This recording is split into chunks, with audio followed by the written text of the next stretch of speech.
Donc je suis ravi de vous présenter Geoffrey, qui est le fondateur du site Bonne Gueule. Alors je crois qu'il s'en doute pas, il n'imagine pas le nombre de fois où je le mentionne en cours.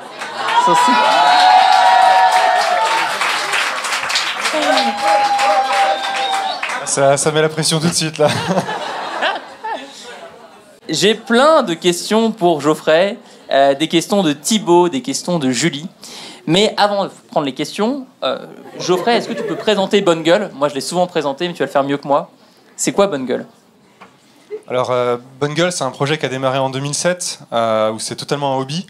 On était juste deux petits mecs en fait qui aimaient bien les vêtements. On arrivait à Paris de région et puis on comprenait que voilà, par rapport aux futurs employeurs, aux amis, au contexte social, aux filles un petit peu aussi, il y a un moment, il fallait faire un petit effort sur son image.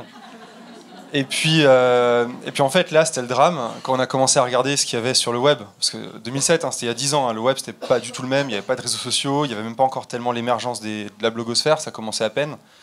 Il n'y avait pas de contenu, et le peu de contenu qui existait, en fait, il était hyper subjectif, parce que c'était uniquement rempli de liens d'affiliation, d'articles sponsorisés, de publicités. Donc en fait, on ne trouvait pas un contenu honnête, sincère, qui expliquait aux consommateurs comment reconnaître la qualité des vêtements. Du coup, en fait, on a commencé à créer en fait ce blog qui parlait de ça. T'avais quel âge juste à l'époque? On avait 21, ouais. Ok, ta situation, t'étais étudiant? Alors en fait, on avait deux blogs. Ben, il était étudiant, moi aussi. Et puis on a fusionné nos blogs quand on est arrivé sur le monde du travail vers 23 ans. T'as commencé ta vie professionnelle pas avec Bonne Gueule. T'as pris un boulot en CDI et à côté, tu développais ce projet. Ouais, c'était génial. C'était dans une tour à la Défense sous un gros climatiseur qui crachait plein d'air froid. Et pour toi, à l'époque, c'était quoi l'avantage d'avoir un job à côté de ton projet? La vérité, c'est que c'était quand même bien de commencer par le monde, on va dire, classique du travail.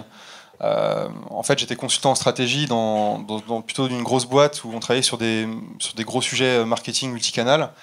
Et mine de rien, ça donne tout de suite une structure. Quand on voit comment des grosses boîtes se sont organisées, donc des boîtes qui ont fini leur croissance, on a la vision en fait vers laquelle faut arriver en termes de process, d'organisation, de mode managérial, ou simplement, par exemple, comment ranger ses dossiers sur sa Dropbox. Non, mais c'est bête, mais ça se conçoit, quoi. Et du coup, quand on a commencé à s'intéresser à Bonne Gueule, on avait déjà plein de bons réflexes qu'on n'avait pas inventés, mais qu'on nous avait appris. Et nous, en fait, on y a rajouté notre créativité, et c'est ça qui a fait un business à la fois innovant et suffisamment bien structuré pour accueillir la croissance. Si on prend la chronologie du projet, donc 2007, tu te lances. Qu'est-ce qui s'est passé d'année en année? 2007, c'était vraiment quelques fous de mode qui tombaient sur nous par hasard. Et puis petit à petit, ils disaient ah tiens, c'est marrant ce que les mecs racontent. Ils parlent de qualité, ils visitent des ateliers, ils mettent en scène des petites grand-mères du Piémont qui leur expliquent comment on reconnaît la qualité d'un tricot et des choses comme ça. T'allais visiter des ateliers alors que t'étais étudiant? Ouais, on rencontrait plein de gens dans les ateliers, dans les boutiques des vendeurs, des e-commerçants, etc. Et petit à petit, en fait, on se forgeait nous-mêmes notre culture à mesure qu'on éduquait le consommateur, entre guillemets. On le faisait de manière très humble, parce que nous-mêmes, on ne savait pas grand-chose, mais simplement le peu qu'on savait, au fur et à mesure, on le partageait sans se présenter comme un professeur ou un expert, mais simplement comme des mecs qui aimaient bien ce qu'ils étaient en train de découvrir. Et puis, de 2007 à 2011, en fait, la communauté s'est mise à grandir. Il y a plein d'hommes en fait qui se disaient ouais, la mode, moi je m'en fous un peu, et en fait ils se rendaient compte que la mode, c'est pas juste du défilé, du champagne, des podiums et des looks bizarres. C'est aussi des savoir-faire, une dimension historique, technologique, culturelle. Ça embarque en fait plein de sujets passionnants, et c'est aussi quelque chose qui permet de tisser des liens en fait entre les gens, parce que quand on est sapé de manière propre, qui met en confiance, on interagit aussi plus aisément. Et du coup, ça a rassemblé cette communauté entre 2007 et 2011. Et en fait, en 2011, il y avait Amazon qui lançait le Kindle Fire, donc qui était vraiment la première liseuse qui permettait de lire des e-books de manière confortable. Et là, boum, en fait, sur toutes les verticales sur Internet, il y a des contenus qui apparaissaient en e-book sur la food, sur l'entrepreneuriat, et donc nous, on l'a fait sur la mode. Je ne sais pas si tu cites parfois apprendre la photo dans tes formations. De temps en temps. Ouais, c'est un peu notre jumeau sur une autre thématique. Et puis là, d'un coup, on se dit, bon, les mecs nous demandent un e-book, alors on va écrire un e-book. On ne pensait pas forcément un jour qu'on allait tellement monétiser le blog, parce que c'était un hobby. Et puis on lance cet e-book. Et là, tout de suite, waouh, ça fonctionne super bien. On en vend pour 5 000 € par mois. C'était l'époque où on pouvait vendre facilement des e-books aussi. Maintenant, le marché, il a changé, il a fallu se réinventer. Et puis progressivement, en fait, la communauté a continué à se développer. Tu avais combien d'adresses email au moment où tu faisais 5 000 € de vente d'e-book? On devait en avoir 10 ou 15 000. D'accord. Et les books comptaient combien? Le book coûtait 27 €, mais c'était en 2011, quoi. C'était un contenu unique, du coup, le prix était justifié en fait dans ce contexte. Ok. Donc, premier lancement en e-book. À ce moment-là, tu te dis... T'es encore salarié à cette époque-là? Ouais, là je suis salarié et en fait le lancement de l'e-book c'était un dimanche et le lundi en fait je commençais un nouveau job. Et en fait j'avais mon téléphone dans ma poche qui arrêtait pas de faire bzz, bzz, bzz, bzz, 27 €, 27 €, 27 €. C'était un peu bizarre. Et en fait j'avais la gestionnaire RH de cette grosse boîte qui m'expliquait que si on était bien sage, on aurait de la chance malgré le contexte de crise d'avoir 3% d'augmentation. Et le truc aussi, c'est que quand on vend quelque chose la première fois, je pense que tous ceux qui sont déjà lancés l'ont vécu, c'est incroyable en fait de se rendre compte qu'il y a des gens qui sont prêts à payer en fait pour notre travail. On n'y croit pas tant qu'on n'a pas fait le premier euro en fait. C'est super émouvant quoi comme moment. Ouais. On se dit merde, je suis utile, je peux générer de la valeur quoi. Alors qu'on le vit pas toujours quand on est dans des grosses boîtes avec tout ce qui est un peu les bullshit jobs. Je critique pas les grosses boîtes, il y a aussi du positif dedans, mais en tout cas là on le voit concrètement quoi, quand on fait son premier euro. Peut-on aujourd'hui lancer un projet web ambitieux sans lever de fonds? C'est une super bonne question et c'est hyper important et je pense que vous l'apprenez avec Alexandre et l'équipe Live Mentor, mais faut pas se dire tiens il y a un truc qui a marché pour un business et ça va forcément marcher chez moi, parce qu'Internet ça évolue à vitesse grand V. Et des postulats qui étaient vrais parfois il y a un an, ils ne le sont plus aujourd'hui. C'est souvent ce que je reproche moi quand je vois certaines formations qui vont parler de growth hacking un peu en n'importe comment et dire regardez il y a ce business là, il y a Hotmail qui a fait X de croissance avec une signature et tu peux aussi t'abonner à Hotmail comme moi qui t'envoie cet email. Ouais, c'est un peu naïf de penser que des trucs qui ont marché il y a 8 ans, qui marchent encore, parce qu'entre-temps, tout le monde fait les mêmes choses, le consommateur se lasse, le business évolue, et donc il faut toujours, à l'instant T, en fait, réinventer un modèle économique qui correspond à son momentum, à là où on est le marché aujourd'hui. Et du coup, vouloir monter un business exactement comme Bonne Gueule, avec les mêmes recettes que Bonne Gueule aujourd'hui, c'est pas forcément pertinent. Par contre, il y a d'autres recettes qui peuvent être trouvés, et je pense que y a toujours autant de créneaux en fait qui sont ouverts pour des gens qui trouvent la bonne manière de faire. Là par exemple dans la mode, après nous on a vu une explosion en fait de petites entreprises, et aujourd'hui il y en a qui font plutôt des belles croissances et qui sont pas forcément dans une logique de créer un média, qui sont pas forcément dans une logique de créer une communauté, mais qui arrivent à faire des belles poussées. Et après ça va aussi dépendre des secteurs, c'est-à-dire que nous dans la mode on est un secteur où il faut acheter des stocks. On est aussi sur la vente de biens qui sont quand même assez culturels. Et quand on vend des biens culturels, c'est pas comme vendre, moi je sais pas, des solutions pour réparer son évier où la personne a un besoin et va pas se poser la question du contexte. Quand on vend des biens culturels, faut créer une relation en fait avec les gens, faut les mettre en confiance, faut leur expliquer pourquoi, faut leur expliquer le contexte. Et ça prend du temps. Et quand on monte un business et qu'il y a des choses qui prennent du temps, dit autrement, d'un point de vue financier, ça veut dire que ça coûte aussi du BFR. Ça veut dire que vous allez commencer à embaucher des gens aujourd'hui pour faire du marketing, développer des contenus qui vous rapporteront seulement de l'argent, qui seront seulement rentables dans 2 ans, 3 ans, 4 ans, avec le chiffre d'affaires cumulé que ça vous apportera. Et pourtant, ces gens, vous les aurez payés pendant 2-3 ans. Et donc, du coup, ça veut dire qu'il y a une mise de départ à avoir. Et à la fois sur du produit et qui en plus est culturel, c'est un petit peu inévitable. Mais on peut encore trouver des moyens pour contourner. Alors justement, parmi les moyens, il y a un truc que vous avez fait assez souvent, c'est les pré-lancements. peut-être de se dire, j'ai un site e-commerce, j'ai de la production à fournir, je vais m'assurer qu'il y ait des gens intéressés par cette production avant de lancer toute la machine. Ce que je voudrais bien expliquer dans ce qu'a dit Geoffrey, c'est qu'il dit qu'effectivement, copier à 100% le modèle bonne gueule, ce serait bête. Se dire, je vais commencer par un e-book, et il y aura 27 € qui sonneront dans ma poche, et puis ensuite je ferai autre chose, ensuite je ferai autre chose. Ça, ça marche pas. Par contre, je trouve qu'il y a beaucoup d'éléments dans votre communication et la manière dont vous conduisez votre boîte qui sont vraiment sains, et c'est pour ça que je parle souvent de vous. Dans le e-commerce, je vois tellement de projets qui se crament, qui se brûlent, où les mecs mettent un budget de dingue dans Facebook et maîtrisent pas du tout l'affaire. Vous avez des vrais fans, des fans à qui vous parlez souvent. Vous avez même maintenant les boutiques, vous avez la newsletter. Vous avez créé tout un écosystème Bonne Gueule qui est vraiment solide. Toi, je pense que c'est ta principale fierté dans l'aventure Bonne Gueule, c'est d'avoir fédéré cette communauté autour du projet. Ouais, c'est le fait de voir des gens qui nous suivent depuis très longtemps. Et c'est vrai que la mode, en fait, nous, la manière dont on la traite, finalement, c'est plus de l'image. Et souvent, il y a des gens qui ont des...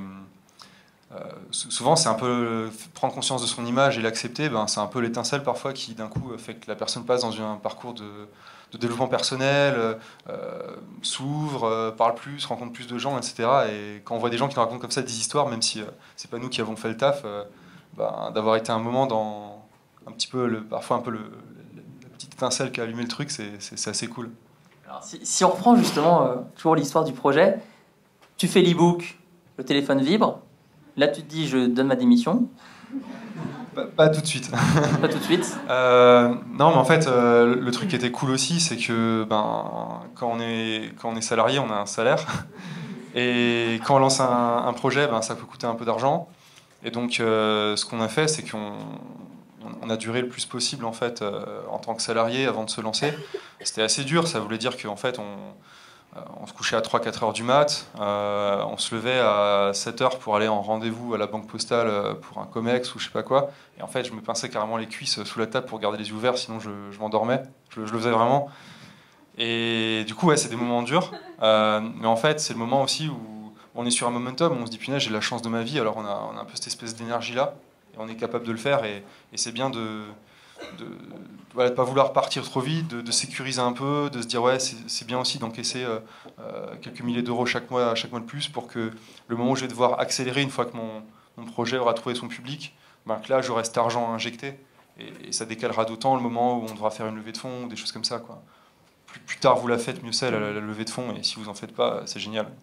C'est marrant ce que tu dis, parce que moi j'ai tellement d'élèves qui me disent ah j'aimerais bien suivre une formation mais mon projet n'est pas encore lancé. J'attends de quitter mon job et à ce moment-là je m'y mettrai. Et en fait, je sais ce qui se passe, c'est que ils quittent leur job, ils ont pas fait le moins de pas en avant sur leur projet, donc après c'est le trou noir, c'est le saut dans le vide. C'est ce mauvais état d'esprit qui consiste à croire qu'on peut pas avancer sur deux choses à la fois.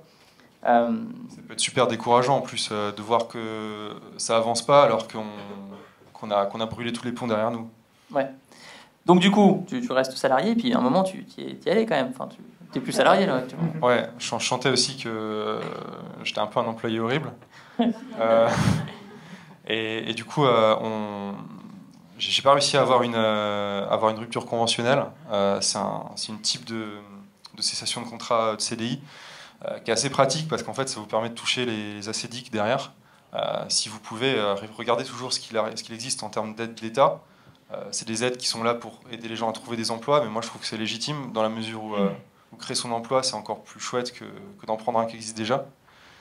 Et si vous les avez pas, en fait, il y a le RSA, donc du coup, nous on a eu ça, c'était quand même un petit plus. Et du coup, on se payait pas de salaire avec l'entreprise, on laissait l'argent où il était. Et par contre, on essayait de durer le plus possible avec le RSA et les économies qu'on avait. Et ensuite, quand il n'y avait plus de sous, en fait, on a basculé et on a commencé à prendre l'argent de l'entreprise. Mais il y avait déjà un bon petit trésor de guerre avec les e-books. Et à cette époque-là, il y avait encore que les e-books ou il y avait les vêtements? Non, pendant longtemps, pendant à peu près 2 ans, il n'y avait que du produit d'information, donc des e-books ou des MOOC qu'on a lancé, qui avaient bien fonctionné aussi, qui généraient à peu près 200 000 € en 2 ans. Et en fait, c'était entre guillemets un bon business, mais sur notre secteur, on sentait le vent tourner. Pourquoi ? Parce qu'en fait, vendre du contenu, c'est assez difficile. Internet, c'est quand même le postulat du contenu gratuit, de la connaissance à la portée de tous. Et 10 ans après les premiers articles de mode qu'on a écrits, aujourd'hui, il y a des e-commerçants de mode qui sont mis à faire du content marketing avec des articles parfois de très bonne qualité. Il y a tous les gros médias classiques, de Le Figaro à WikiHow, qui se sont mis à faire des articles sur comment porter un jean parce qu'ils ont vu qu'il y avait un gisement SEO. Il y a d'autres blogs aussi qui ont essayé de faire un peu pareil. Bref, il est en concurrence en fait sur les contenus et du coup on peut plus vendre ce que d'autres offrent gratuitement. Ouais, on fait une toute petite pause, hein. Tous les formateurs dans la salle. C'est aussi pour ça que je les fais venir. Parce qu'avant de faire un site e-commerce, ils faisaient des formations. Et donc, le mythe qui consiste à dire dans le monde des formations qu'on peut compiler 3 PDF ensemble, les mettre sur une boucle d'email et en vivre à vie, moi, je vous dis à chaque fois que ça ne marche pas comme ça. C'est illusoire. C'est illusoire. Les formations Live Mentor, par exemple, nous, la manière dont on fait, c'est que de l'accompagnement. C'est que de l'accompagnement. Et donc, je pense que ton parcours montre aussi qu'il faut faire très attention avec ce mythe-là. Donc, tu te dis, on arrête les e-books et on commence à faire un site e-commerce. Ouais, en fait, on a surtout pré-testé en fait quelque chose avant de, et on n'a pas fait de virage brusque, on l'a fait progressivement. On avait plus on n'avait pas genre des phases nettes où jusqu'au 30 janvier on faisait que des e-books. Donc c'était des produits qui avaient tous des courbes de vie qui se chevauchaient. Et en fait, après les e-books et le MOOC, on commençait à se dire comment on va pouvoir pivoter en fait avec toujours la communauté au centre et nos valeurs d'indépendance et d'objectivité auxquelles on tenait. Alors on a testé différentes choses. D'un côté, on se disait qu'on arrivait à bien vendre en fait tous ces contenus en France et on avait commencé à les traduire en anglais. Okay. Et on avait quelques blogs américains qui nous rapportaient pas mal d'argent en fait en affiliation. Donc on s'est dit tiens, on va essayer de racheter un de ces blogs. Le deuxième truc qu'on s'est dit qu'on allait faire, c'était peut-être en tant que passionné de jean en fait de créer notre propre jean avec une marque donc en co-créant un produit. Vous étiez combien dans l'équipe juste à cette époque-là ? On était 2. Ouais.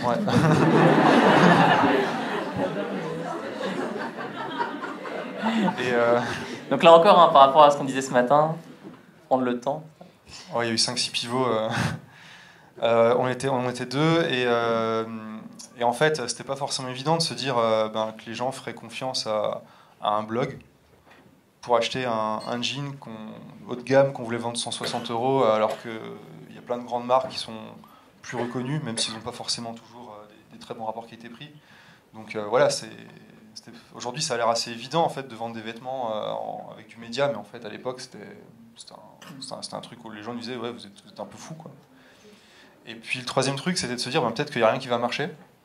Alors du coup, on s'était préparé aussi à faire des OP spéciales en fait, par exemple en vendant une présence en fait à une marque à travers un voyage qu'on ferait où on mettrait la marque en valeur. Donc du coup, on avait une marque qui s'appelle Dockers qui fait des pantalons en toile. Et ils étaient OK pour nous financer un tour en fait en Californie où on allait visiter les archives de Levi's avec les plus vieux jeans du monde. Donc, en fait, Dockers, ça appartient à Levi's. Faire des shoots dans les parcs nationaux, replacer le produit dans tout son contexte historique, etc. Et en fait, au dernier moment, ils nous ont plantés. Donc on avait la voiture, l'hôtel, les vols, etc. Tout ça, c'était financé. Et en fait, finalement, t'étais quasiment blogueur, parce que comme c'était un modèle de monétisation à la blog voyage, entre guillemets. Ouais, sauf qu'on l'avait jamais fait. Mais on se disait peut-être que c'est la seule issue, mais c'est celle qui nous plaisait le moins parce que ça voulait dire troquer un peu de notre objectivité contre notre survie en fait. Ouais. Et finalement, ils nous coupent l'herbe sous les pieds. Et là, en fait, on avait le premier prototype du jean dans nos bagages pour aller aux États-Unis. Et du coup, en fait, au lieu de parler des chinos de cette marque, on a parlé de notre jean à nous. On l'a shooté dans les parcs nationaux. On a montré comment. Ouais, ça faisait des photos extraordinaires. On l'a retracé en fait. On a retracé tout le parcours historique de l'évolution des jeans de pionniers américains qui bossaient dans les mines et qui se mettaient plein de patchs parce qu'ils étaient à 4 pattes dans la terre, jusqu'au produit qu'on a aujourd'hui, un produit qui est contemporain, qui n'a plus rien à voir avec un vêtement de travail. Et en fait, en faisant tout ce contenu en fait à 360 degrés, on a senti un énorme engouement. Et ça a super bien fonctionné. En fait, quand on l'a lancé de retour des États-Unis, On a vendu les 150 jeans, on pensait les vendre en un an, en fait on les a vendus en 2 jours. Et ouais, mais c'est parce qu'en fait, c'était pour 2 raisons. La première, c'est que on avait expliqué tout ce qu'il y avait à savoir sur le produit, donc du coup, on avait joué la transparence, on avait évacué toutes les éventuelles barrières psychologiques qui iraient à l'encontre d'un achat. On justifiait le prix aussi en l'expliquant, chose que les marques ne font jamais dans la mode. Vous en connaissez combien des marques qui vous disent voici la preuve que mon produit vaut ce prix-là? Il n'y en a pas, il y a que des gens qui vous disent tiens, regarde, j'ai fait une campagne avec Justin Timberlake et cet influenceur Instagram-là, achète. Et pose pas trop de questions, quoi. On vous fait comprendre en boutique parfois. Et à côté, c'était le fait que depuis 5 ans aussi, on développait une relation forte avec les gens où on a toujours donné avant de penser à demander quoi que ce soit. Et c'est encore le cas aujourd'hui, en fait, c'est de donner avant de recevoir. Et ça, je pense que c'est beaucoup les valeurs d'Internet. Et donc, du coup, c'est ce qui fait que quand on a lancé, ça a bien fonctionné. Et bon, là, après, il y a eu d'autres problèmes. Il y a eu PayPal qui a cru que c'était une fraude, un scam, qui nous a bloqué la trésorerie pendant 3 mois. Donc, bon, c'est d'autres galères. Et en fait, le troisième truc, le site américain, on l'a acheté. Et ça, c'était un bon apprentissage aussi.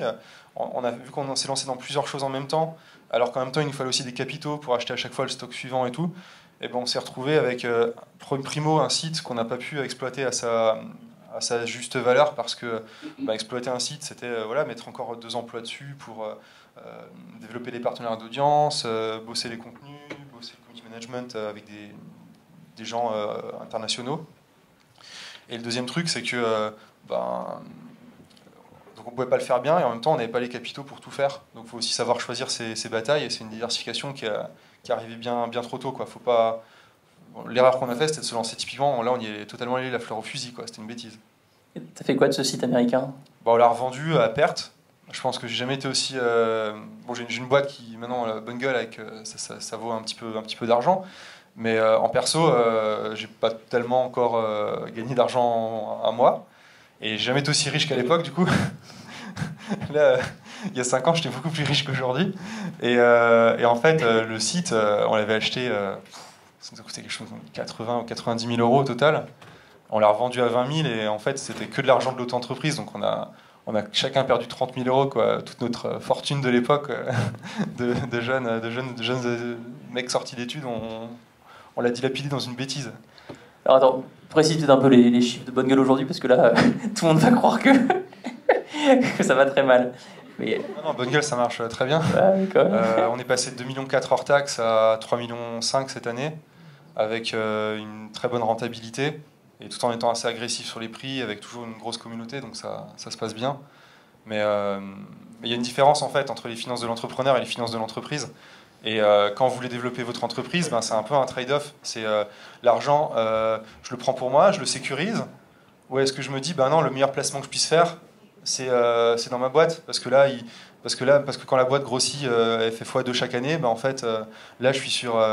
c'est le meilleur placement que je puisse faire. Et ça m'évite d'aller chercher des banques ou des investisseurs ou des choses comme ça. Et nous, en fait, on a toujours une foi profonde dans notre business, comme j'espère la plupart de vous ici. Et du coup, on mettait notre argent là où étaient nos convictions. Et on s'est toujours payé assez chichement. Mais c'est vrai qu'à un moment, quand on commence à bosser pendant 5, 6, 7 ans, on a une boîte qui commence à avoir une petite surface financière, qui embauche 30 personnes et tout, c'est bien aussi de penser à ses finances personnelles et de diluer son risque, quoi. C'est juste une bonne pratique de gestion personnelle de son argent, quoi. Ouais, mais bon, j'en suis pas là. Moi, je voulais aussi inviter des gens comme Geoffrey, parce que comment faire passer ce message de manière concise? Nous, on n'enseigne pas vraiment l'entrepreneuriat qui vise uniquement l'enrichissement personnel. Alors bien sûr que mon but, c'est que tous vos projets soient rentables et que vous puissiez les développer et en vivre. Mais la conviction profonde de Live Mentor, c'est qu'on fait aussi ces projets parce qu'on s'éclate à les faire, parce qu'on apprend des choses, parce qu'on a sa communauté qui nous suit et que ça nous porte. Et je pense que dans le témoignage de Geoffrey, il y a aussi ça, il y a aussi ce choix de se dire je pourrais gagner plus en étant tout seul, en étant consultant, coach d'image ou ce que Ou juste en étant resté deux et en faisant 1 million d'euros, Exactement. on aurait été très, très bien, quoi. Très bien. Mais il a décidé de ne pas faire ça et de limiter son compte en banque parce que ça l'éclate plus d'avoir toute une équipe à gérer et des projets dans tous les sens et une communauté beaucoup plus grosse que s'il était seulement deux. Question supplémentaire, justement, de Julie. Elle est où, Julie? Toujours au même endroit? Julie Bach? Oui. Julie, on est plus fort à plusieurs. Comment trouver des associés? Comment tu as trouvé ton associé? Parce que c'est une sacrée histoire, ton associé. Ouais, moi j'ai eu beaucoup de chance, en fait. C'est lui qui m'a trouvé.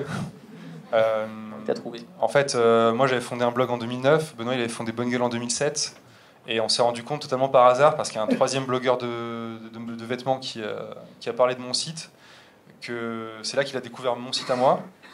Et en fait, moi à l'époque, comme je dis, c'était un hobby, et à côté, moi je voulais faire un travail qui soit le plus proche possible de ce que j'aime faire, quoi, tout ce qui est le marketing et la stratégie.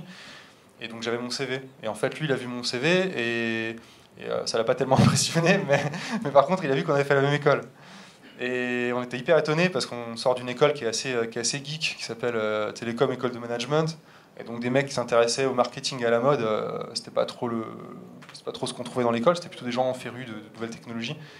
Et là, en fait, on s'est rencontrés, on est devenus copains, et puis assez rapidement, on a commencé à mutualiser nos projets parce qu'il y avait une entente et qu'on s'adore, quoi. On est un vieux couple, Benoît et moi.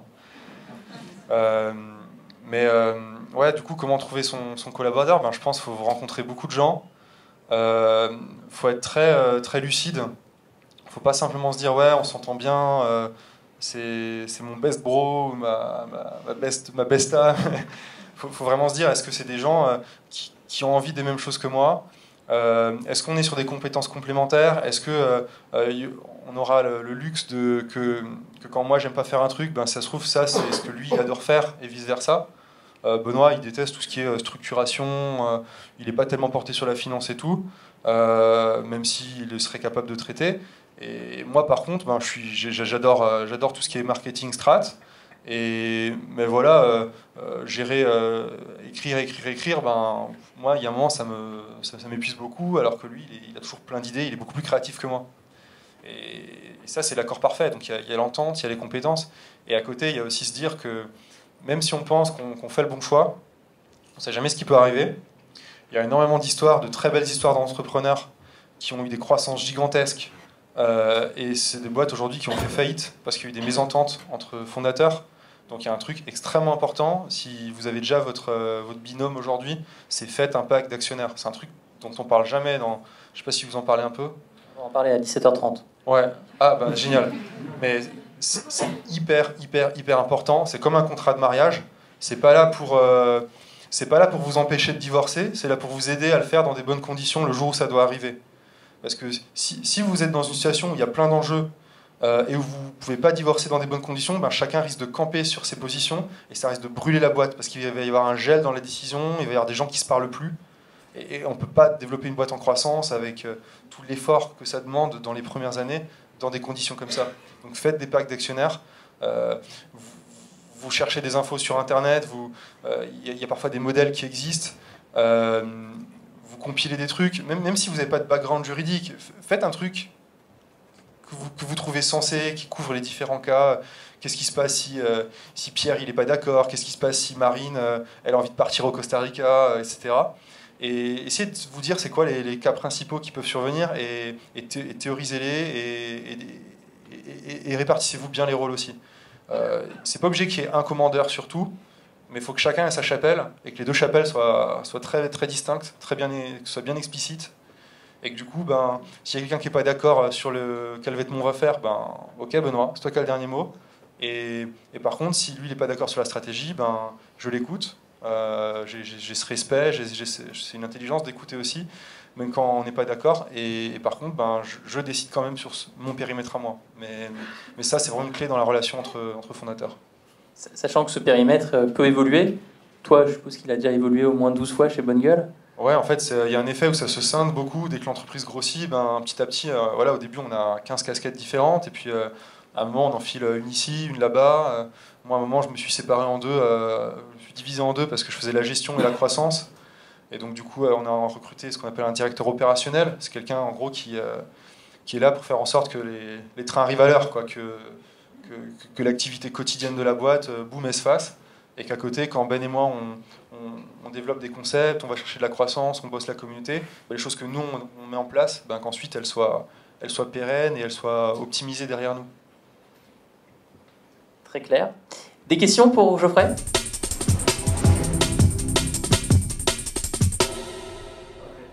Plutôt possible.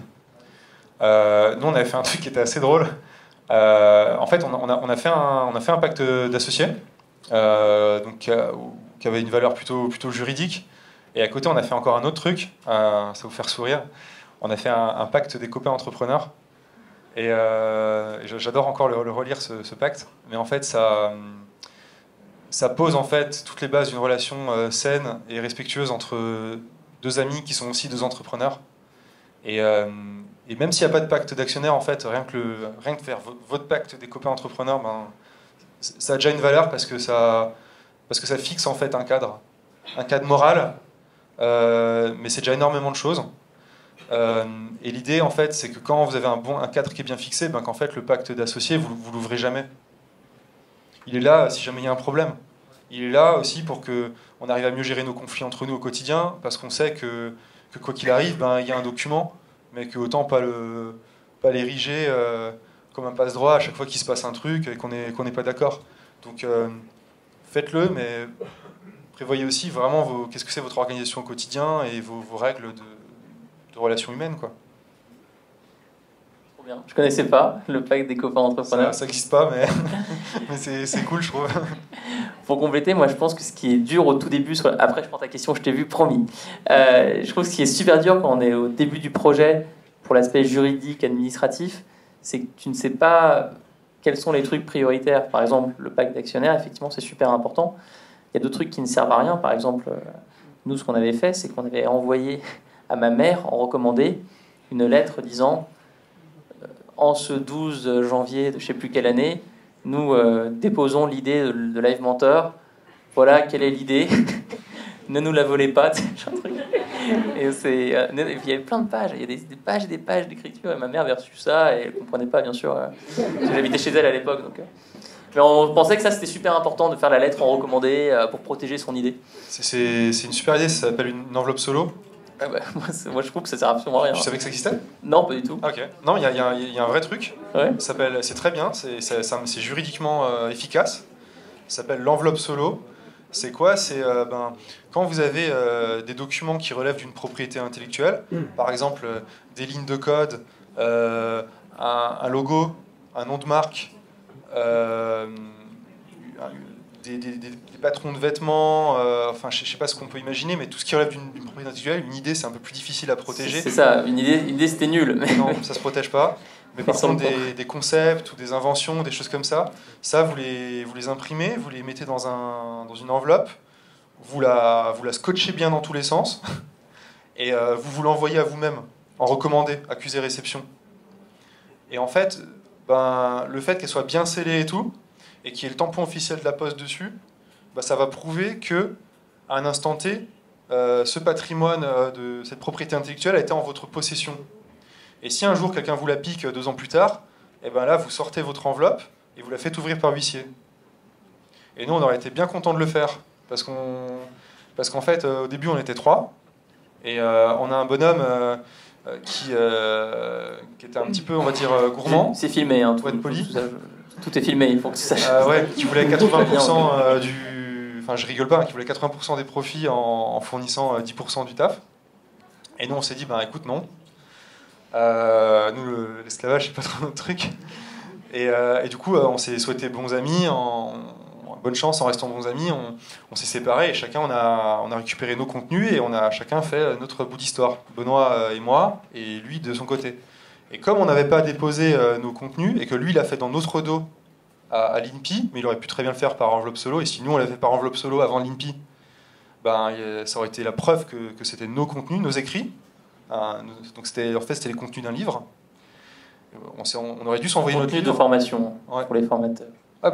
Tes contenus de formation, tu peux carrément te les envoyer à toi-même, ou si vous écrivez un livre ou quelque chose comme ça. Et vite. On n'a jamais fait. Et après on a perdu un procès Et on nous a dépossédé du livre qu'on avait nous-mêmes écrit. Parce qu'on ne pouvait pas prouver que c'était le nôtre. Alors que lui pouvait prouver que c'était le sien à une date antérieure à ce que nous on pouvait prouver. Absurde, mais parfois la justice, c'est pas... elle se trompe, quoi. Et donc ouais, les enveloppes, carrément, quoi. Ouais, exactement. Ouais, quelqu'un dit tu t'appelles Adrien dit on peut le faire avec une clé USB, dans l'enveloppe bien scellée. Ouais, et vous l'envoyez. Alors il y a le système de résolution de conflit, qui décide de quoi, et qui explique qu'en dernier lieu, il y en a un qui a le veto sur sa chapelle à lui. Il y a par exemple, quand quelqu'un veut vraiment tenter quelque chose qui engage financièrement l'entreprise, on avait estimé qu'il y a une enveloppe de 10 000 euros qui devait servir à de l'innovation, et que dans la mesure où quelque chose n'était pas risqué pour l'entreprise, on devrait toujours favoriser l'innovation. On expliquait qu'est-ce qui se passe. Il y a des cas qui sont durs, mais qu'il faut traiter, parce que ça arrive dans la vie, mais des cas comme un décès, une incapacité à travailler, ou alors quelqu'un qui en a plus rien à faire. Il y a des choses comme comment est-ce qu'on fixe nos salaires, qu'est-ce qu'on fait du bénéfice à la fin de l'année. Nous, on a toujours choisi de le remettre dans l'entreprise, parce qu'en fait, même quand vous grandissez et que vous avez de la rentabilité, parfois vous n'avez jamais de trésor, quoi. C'est un peu compliqué à comprendre. Je ne sais pas si c'est clair pour tout le monde, mais parfois on grandit, on est rentable, mais on a besoin de faire tellement d'investissements qu'en fait on est constamment en négatif sur le compte, alors que tout va très bien sur le bilan de l'entreprise.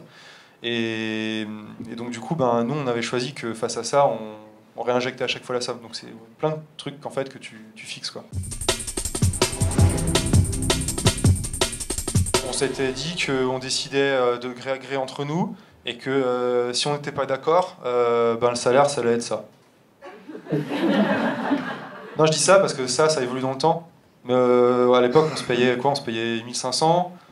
Il y a une année, il y a 3 ans, où on n'avait pas du tout de trésor parce qu'on était en hyper croissance. On s'est payé 16 000 euros, mais sur l'année entière, pas sur un mois. Et puis ensuite, on a fait 2000 et 3000, quoi. Maintenant, on est à peu près dans des salaires de mecs de nos âges, quoi. Merci, on peut l'applaudir.